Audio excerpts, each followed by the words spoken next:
Chapter 9 The Royal Family of Ev. The Tin Woodman was the first to address the meeting. "To begin with," said he, "word came to our noble and illustrious ruler, Ozma of Oz, that the wife and 10 children, 5 boys and 5 girls, of the former King of Ev, by name Ivaldo, had been enslaved by the Gnome King and are held prisoner in his underground palace. Also, that there was no one in Ev powerful enough to release them. Naturally, our Ozma wished to undertake the adventure of liberating the poor prisoners, but for a long time she could find no way to cross the great desert between the two countries. Finally, she went to a friendly sorceress of our land named Glinda the Good, who heard the story and at once presented Ozma with a magic carpet, which would continually unroll beneath our feet and so make a comfortable path for us to cross the desert. As soon as she had received our carpet, our gracious ruler ordered me to assemble our army, which I did. You behold in these bold warriors the pick of the finest soldiers of Oz, and if we are obliged to fight the Gnome King, every officer as well as the private will battle fiercely unto death." Then Tik-Tok spoke. "Why should you fight the Gnome King?" he asked. "He has done no wrong." "No wrong?" cried Dorothy. "Isn't it wrong to imprison a queen mother and her 10 children?" "They were sold to the Gnome King by King Ivaldo," replied Tik-Tok. "It was the King of Ev who did wrong, and when he realized what he had done, he jumped into the sea and drowned himself." "This is news to me," said Ozma thoughtfully. "I had supposed the Gnome King was all to blame in the matter. But in any case, he must be made to liberate the prisoners." "My Uncle Ivaldo was a very wicked man," declared the Princess Langwidere. "If he had drowned himself before he sold his family, no one would have cared. But he sold them to the powerful Gnome King in exchange for a long life and afterward destroyed the life by jumping into the sea." "Then," said Ozma, "he did not get the long life, and the Gnome King must give up the prisoners. Where are they confined?" "No one knows exactly," replied the princess, "for the king, whose name is Roquat of the Rocks, owns a splendid palace underneath the great mountain, which is at the north end of this kingdom, and he has transformed the queen and her children into ornaments and bric-a-brac with which to decorate his rooms." "I'd like to know," said Dorothy, "who this Gnome King is." "I will tell you," replied Ozma. "He is said to be the ruler of the underground world, and commands the rocks and all the rocks contain.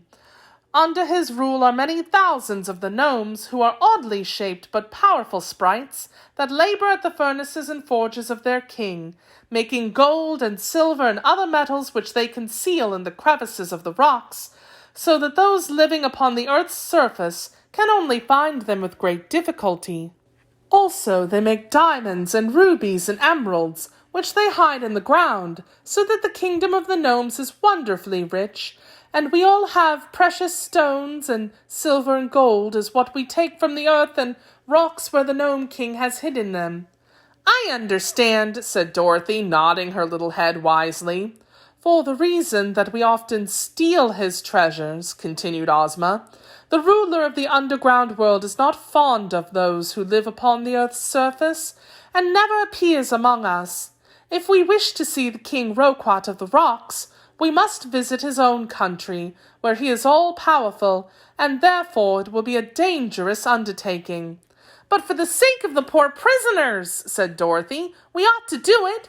"We shall do it," replied the Scarecrow, "although it requires a lot of courage for me to go near the furnaces of the Gnome King, for I am only stuffed with straw, and a single spark of fire might destroy me entirely."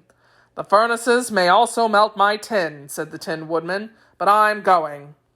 "I can't bear heat," remarked the Princess Langwidere, yawning lazily, "so I shall stay at home.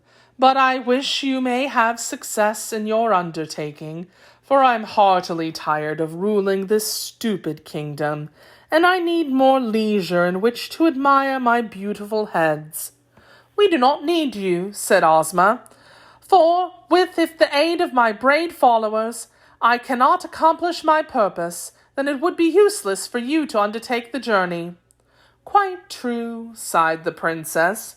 "So, if you'll excuse me, I will now retire to my cabinet. I've worn this head quite a while, and I want to change it for another." When she had left them, and you may be sure no one was sorry to see her go, Ozma said to Tik-Tok, "Will you join our party?" "I am the slave of the girl Dorothy, who rescued me from prison," replied the machine. "Where she goes, I will go." "Oh, I am going with my friends, of course," said Dorothy quickly. "I wouldn't miss the fun for anything. Will you go too, Billina?" "To be sure," said Billina in a careless tone. She was smoothing down the feathers of her back and not paying much attention. "Heat is just in her line," remarked the Scarecrow. "If she's nicely roasted, she will be better than ever."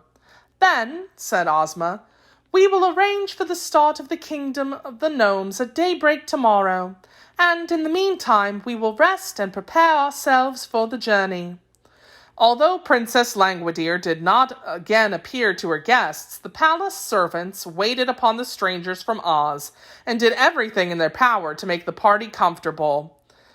There were many vacant rooms at their disposal, and the brave army of 27 was easily provided for and liberally feasted. The Cowardly Lion and the Hungry Tiger were unharnessed from the chariot and allowed to roam at will throughout the palace, where they nearly frightened the servants into fits, although they did no harm at all. At one time, Dorothy found the little maid Nanda crouching in terror in a corner, with the Hungry Tiger standing before her. "You certainly look delicious," the beast was saying. "Will you kindly give me permission to eat you?" "No, no, no!" cried the maid in reply. "Then," said the tiger, yawning frightfully, "please to get me about 30 pounds of tenderloin steak, cooked rare with a peck of boiled potatoes on the side, and 5 gallons of ice cream for dessert."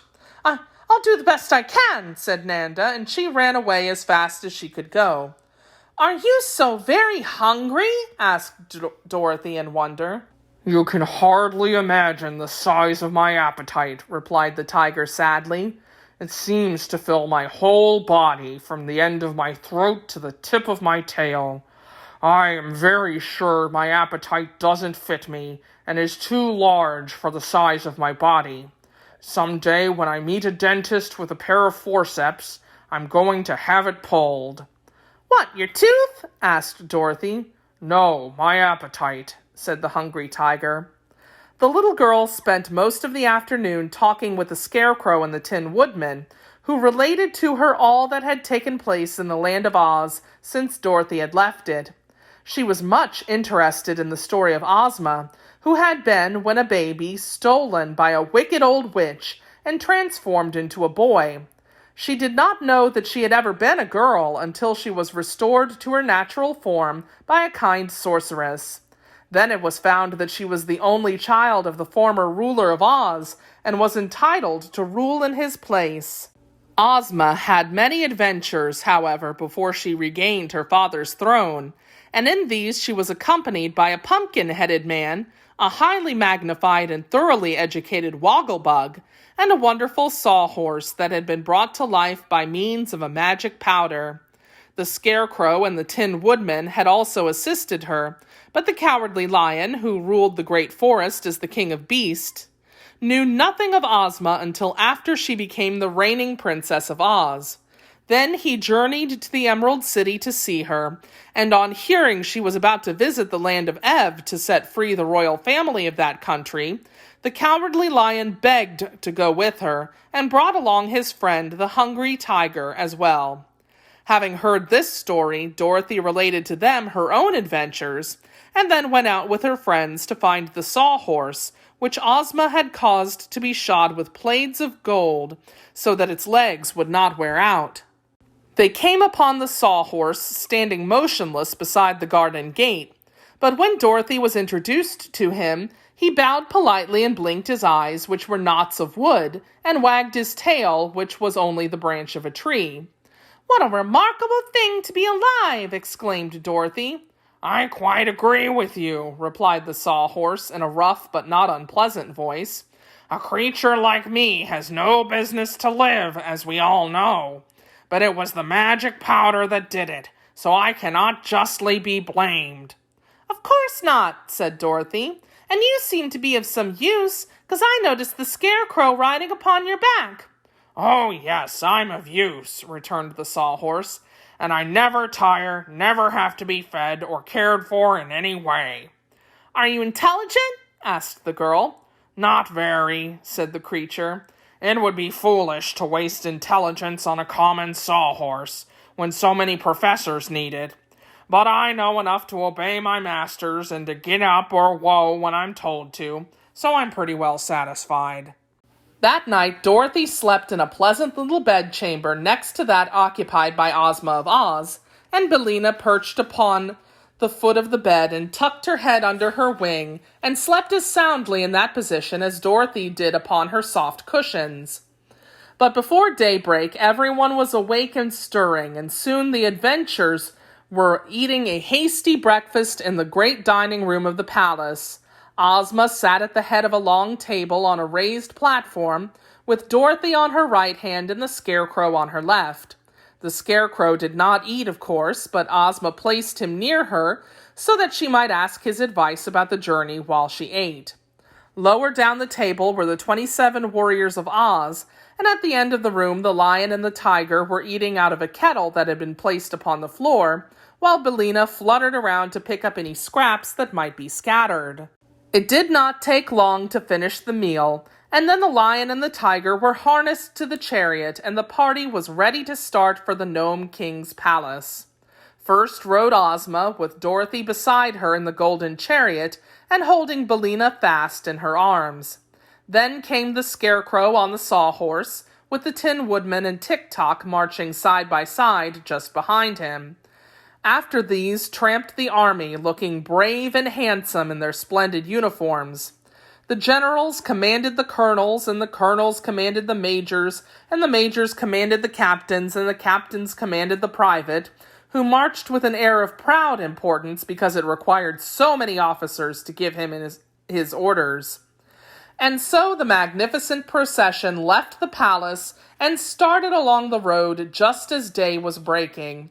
And by the time the sun came out, they had made good progress toward the valley that led to the Gnome King's domain.